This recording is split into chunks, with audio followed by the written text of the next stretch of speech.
قال الله تعالى في كتابه الكريم يا أيها الذين آمنوا اتقوا الله حق تقاته ولا تموتن إلا وأنتم مسلمون أما بعد. Saudaraku seiman, kita melanjutkan kajian kita. Kita masuk hadis yang ke-17. Aisyah marfu'an, idza arada Allahu azza wa jalla bi ahli baitin khairan adkhala alaihimur rifq. Apabila Allah menginginkan kebaikan kepada sebuah keluarga, kepada sebuah rumah tangga, maka Allah memasukkan kepada mereka ar-rifq, lemah lembut. Di sini saudaraku seiman, rahimani wa rahimakumullah jami'an, yaitu kita ambil faidah yang pertama, isbatu sifatil iradah lillah, penetapan bahwa Allah punya sifat iradah. Iradah itu berkeinginan. Dan iradah Allah ada dua macam. Ada iradah kauniyah, qadariyah. Itu iradah yang bersifat kauniyah, qadariyah,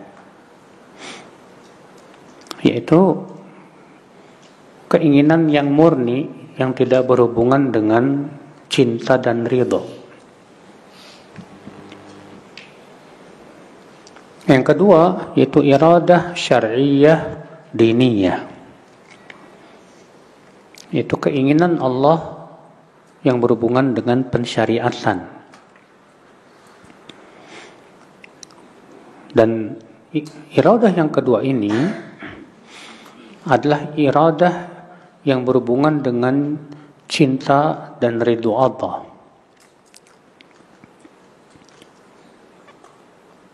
Iradah yang pertama yaitu iradah kauniyah qadariyah.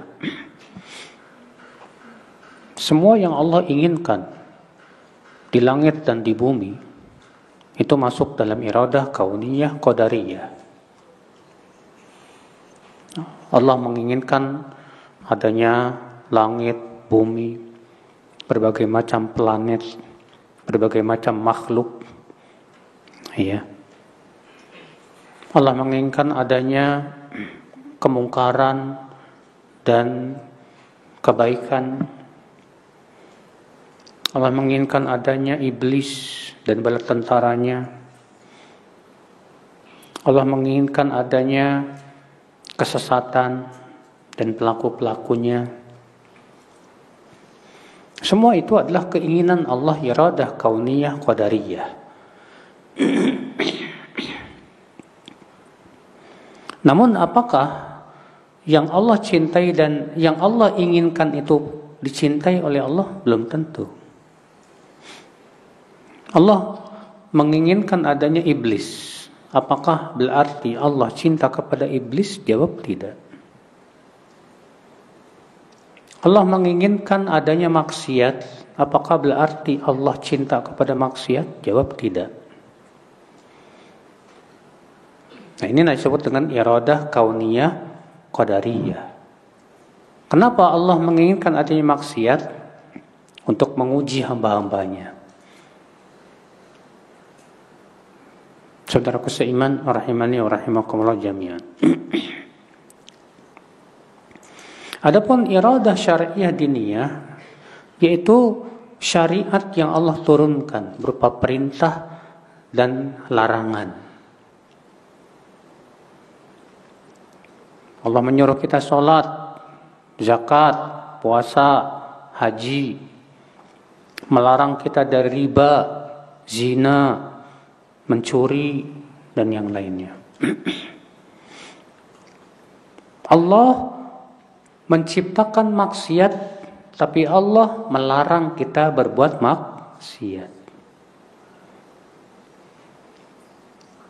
Maka dari itu saudaraku seiman, tidak bertabrakan dua iradah ini, antara iradah kauniyah, qadariyah dengan iradah syar'iyah, diniyah. Tidak bertabrakan. Ini faedah yang pertama, itu isbatu sifatil iradah lillah. Penetapan sifat iradah untuk Allah Subhanahu wa taala taliku bi jalalihi, ya, yang sesuai dengan keagungannya. Dan tidak boleh dikatakan bahwa iradah keinginan Allah sama dengan iradah keinginan makhluk, tidak. Ya. Faedah yang kedua yang bisa kita petik dari hadis ini, saudaraku seiman, yaitu fadlu sifatir rifq,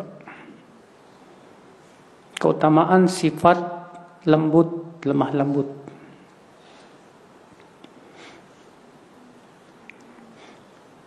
Aisyah radhiyallahu anha mengatakan, apabila Allah ingin, ya, menginginkan kebaikan kepada sebuah rumah tangga, ahli bait, keluarga, maka Allah masukkan kepada mereka sifat lembut.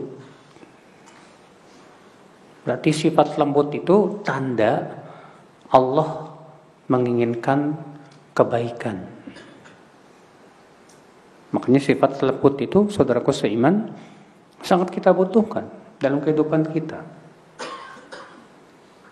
Suami kalau sifatnya lembut sama istri, istri juga sama suaminya, orang tua sama anaknya, anak sama orang tuanya, Masya Allah, hubungan akan menjadi harmonis.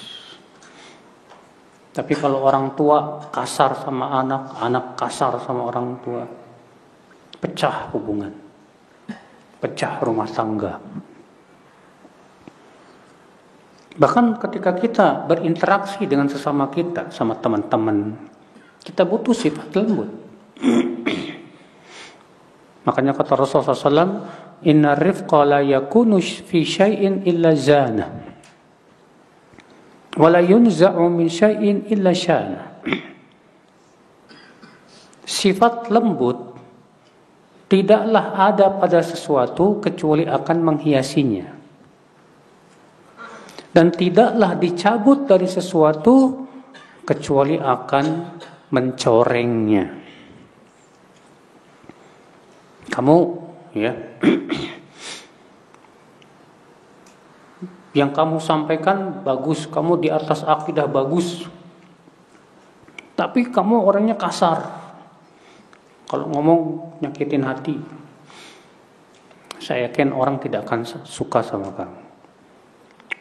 Walaupun kamu ilmunya seabrek-abrek, manusia tidak suka sama orang yang kasar. Makanya Allah ketika memerintahkan Nabi Musa dan Harun untuk mendakwahi siapa? Fir'aun. Apa kata Allah?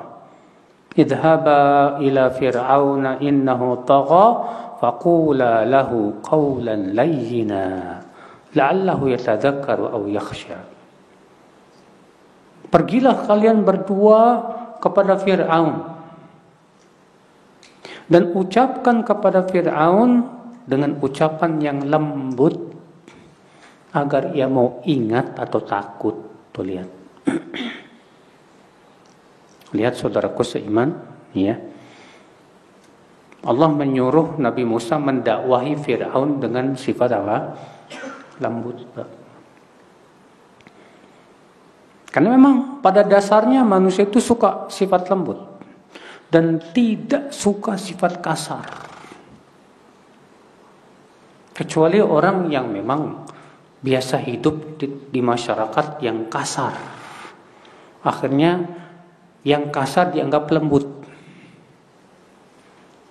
Dan seperti ini sangat tidak baik, saudaraku seiman. Rahimani wa rahimakumul jami'an. Ya. Hadis ini menunjukkan juga, Pak, bahwa di antara kunci kesuksesan dalam rumah tangga adalah sifat lembut, ar-rifq.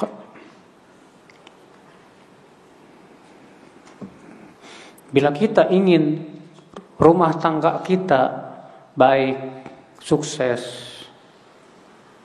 maka ingat, kalau kita ingin rumah tangga senantiasa langgeng, gunakan sifat lembut. Suami lembut sama istri, istri lembut sama suami. Kan dengan cara itulah ya rumah tangga kita itu insya Allah menjadi rumah tangga yang apa Pak? Yang tentram, ya, yang damai.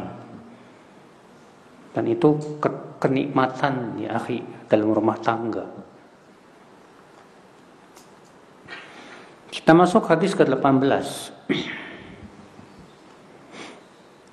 An Abi Hurairah radhiyallahu anhu anin Nabi sallallahu alaihi wasallam qala: "Idza qataraba az-zamanu lam takad ru'yal muslim takdzib. Wa asdaquhum ru'ya asdaquhum haditha. Wa ru'yal muslim juz'un min 46 juz'an minan nubuwah." قال الرؤيا ثلاثة فالرؤيا الصالحة بشرى من الله عز وجل والرؤيا تحزين من الشيطان والرؤيا من الشيء يحدث به الإنسان نفسه فإذا رأى أحدكم ما يكره فلا يحدثه أحدا وليقم فليصلي. قال وأحب القيد في النوم وأكره الغل.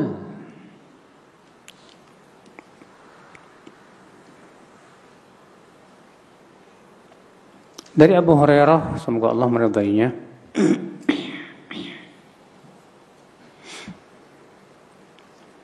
bahwa Nabi sallallahu alaihi wasallam bersabda, apabila iqtarabaz zaman, apabila waktu telah menjadi cepat, waktu telah menjadi apa? Dekat, artinya cepat, Pak. Iya, itu merupakan salah satu tanda hari kiamat. Di antara tanda hari kiamat kata Rasulullah SAW, yaitu waktu terasa cepat.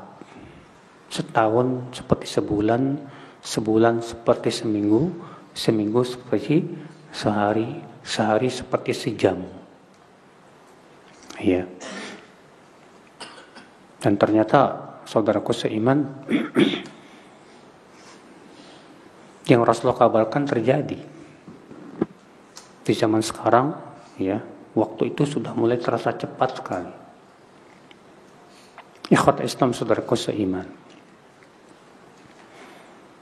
apabila waktu telah cepat, nanti maksudnya di akhir zaman, hampir-hampir mimpi seorang muslim itu tidak akan bohong.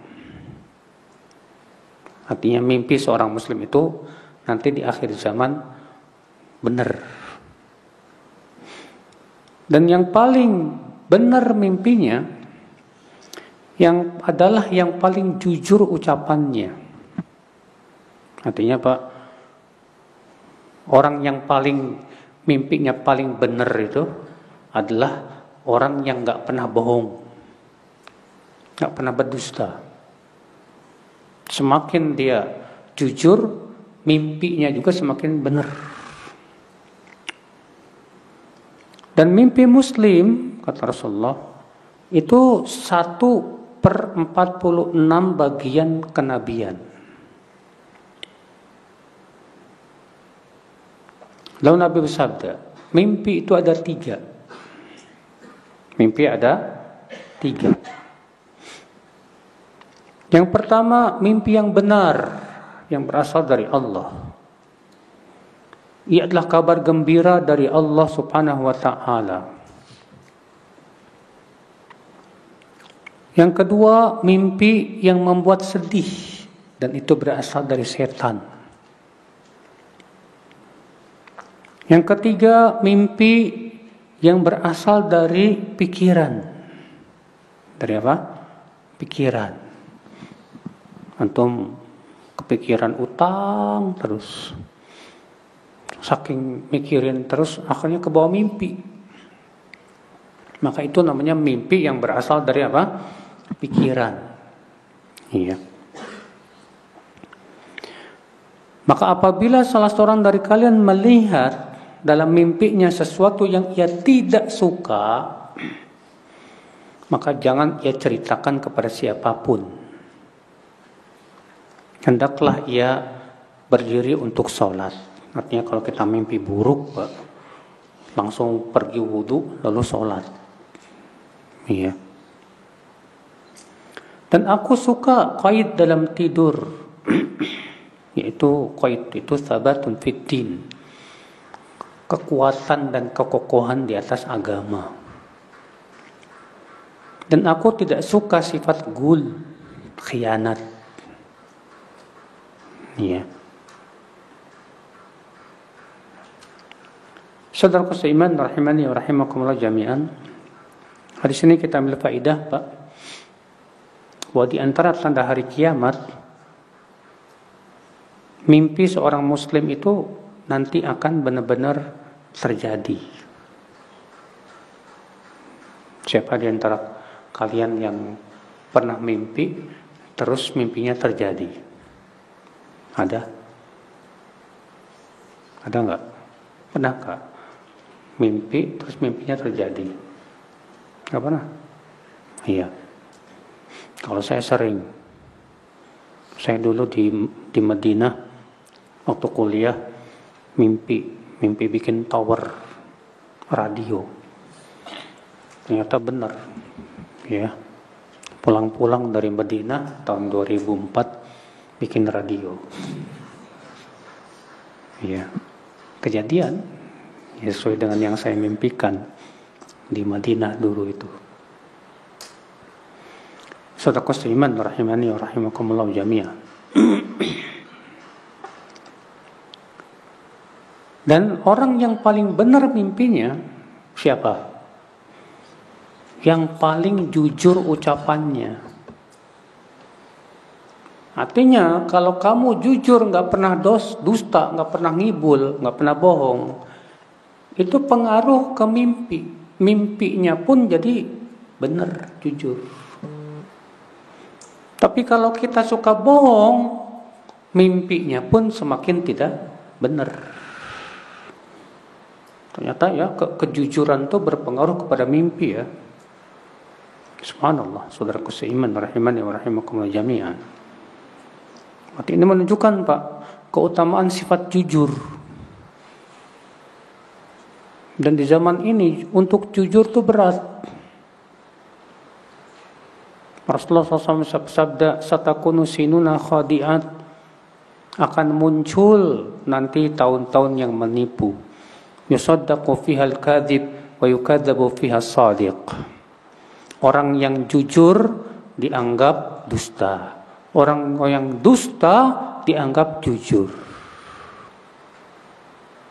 Wa yu'tamanu fiha al-kha'in wa yukhawwanu fiha al-amin. Dan orang yang amanah dianggap pengkhianat. Dan orang yang pengkhianat malah diberikan amanah. Persis di zaman sekarang. Pejabat yang jujur zaman sekarang itu susah naik jabatan. Iya. Karena dianggap nggak menguntungkan. Banyak yang seperti itu, saudaraku seiman rahimani wa rahimakumullah jami'an.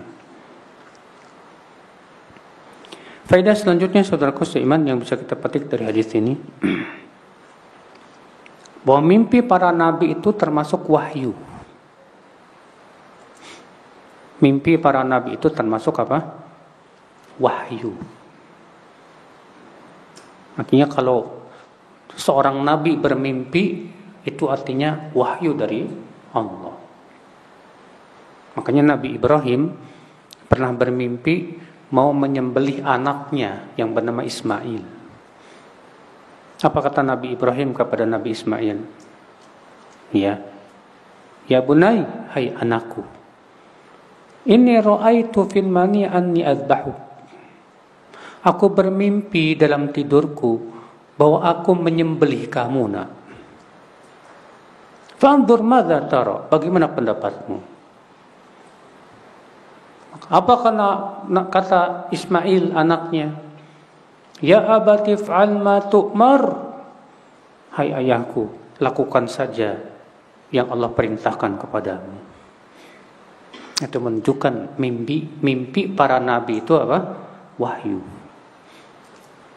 Adapun untuk selain nabi, orang-orang soleh, mimpi itu bukan wahyu. Tapi mimpi itu sebagai apa? Busyra, bisyarah, kabar gembira. Ya. Makanya mimpi bukan dan tidak boleh dijadikan sumber pensyariatan, nggak boleh. Gara-gara mimpi disuruh begini dan begini, akhirnya kita bikin ibadah berdasarkan mimpi, nggak boleh, haram. Kenapa? Karena Islam sudah sempurna semenjak Rasulullah SAW masih hidup. Rasulullah SAW hidup, Islam sudah sempurna. Rasulullah sudah menjelaskan seluruhnya. Jadi mimpi bukan dalil, bukan. Nggak kayak orang sufi. Kalau orang sufi meyakini mimpinya wali itu dalil. Kalau Ahlussunnah mengatakan tidak. Mimpi bukan dalil. Tapi mimpi bagi seorang muslim, kata Rasulullah di situ apa? Busyra. Kabar gembira. Tapi dengan syarat, ya. Mimpinya sesuai dengan syariat. Kota Islam, saudaraku seiman. Di sini kita ambil faedah, Pak, bahwa mimpi ada 3 macam, kata Rasulullah SAW. Yang pertama, mimpi yang baik yang berasal dari Allah. Mimpi yang apa? Yang baik yang berasal dari Allah. Dan mimpi yang baik ini, Pak, ada 2 macam. Ada mimpi yang tidak butuh kepada takwil, saking jelasnya, dan terjadi sesuai dengan mimpi tersebut. Dan ada mimpi yang butuh takwil. Mimpi yang butuh apa? Takwil. Apa sih takwil tuh? Takwil itu artinya tafsir. Ya. Maka yang boleh mentakwil mimpi siapa? Yang boleh mentakwil mimpi hanya orang-orang yang diberikan oleh Allah kefakihan dan kedalam ilmu. Nggak boleh sembarangan orang, Mas. Ikhwata Islam, saudaraku seiman, rahimani wa rahimakumullah jami'an. Ya, contoh takwil mimpi. Ada seorang wanita datang ke Rasulullah, ya Rasulullah, aku bermimpi semalam, ya, aku memangku dua bagian tubuhmu.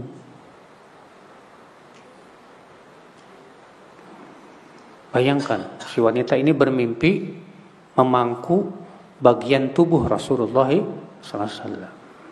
Apa kata Rasulullah? Itu artinya kamu akan memelihara salah satu keturunanku. Dan ternyata benar. Ya. Dia memelihara Hasan atau Husain. Ikhwatul Islam, saudaraku seiman.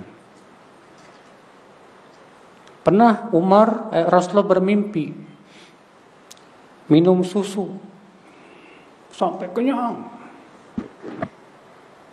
Setelah itu sisanya dikasih kepada Umar. Kemudian para sahabat bertanya, "Hai Rasulullah, apa takwil mimpimu, hai Rasulullah?" Kata Rasulullah apa? Ilmu. Ya. Contoh lagi, Rasulullah SAW diperlihatkan dalam mimpinya melihat orang-orang pakaiannya bermacam-macam, Mbak. Ada yang pakaiannya sampai dengkul, ada yang pakaiannya sampai paha, ada yang pakaiannya sampai perut. Dan aku melihat, kata Rasulullah, Umar pakaiannya melabuh sampai tanah, panjang. Dalam mimpinya Rasulullah itu. Kemudian ditanya, hai Rasulullah, apa takwil mimpimu? Kata Rasulullah, agama. Iya. Makanya saudaraku seiman, terkadang mimpi itu kabar gembira dan terkadang mimpi yang baik itu peringatan. Peringatan gimana? Contoh misalnya, kalau kita bermimpi, kok pakaian saya pendek? Ya, itu artinya agama kita sedang bermasalah. Apalagi kalau kita dalam mimpi melihat kita nggak pakai baju, berarti itu peringatan dari Allah bahwa agama kita rusak. Hendaknya kita memperbaiki. Ya. Kalau dalam mimpi kita minum susu, maka takwilnya tadi, ima Allah akan berikan ilmu, atau kita di atas fitrah, atau kita di atas apa? Fitrah. Karena Rasulullah SAW ketika Isra dan Mi'raj, ya, disuruh milih oleh malaikat Jibril antara minum susu atau minum arak. Maka Rasulullah pun memilih susu. Ya, kata malaikat Jibril, engkau telah memilih fitrah. Saudaraku seiman, rahimani wa rahimakumullah jami'an. Jadi mimpi itu bisa ditawil, bisa. Ada kunci-kuncinya, disebutkan oleh Ibnu Qayyim dalam kitab I'lamul Muwaqqi'in, kunci-kunci takwil mimpi itu. Di zaman sekarang buku yang paling bagus tentang takwil mimpi itu yang ditulis oleh Dr. Khalid siapa gitu. Takwil mimpi itu bagus banget itu bukunya itu. Iya. Saudaraku seiman, rahimani wa rahimakumullah jami'an.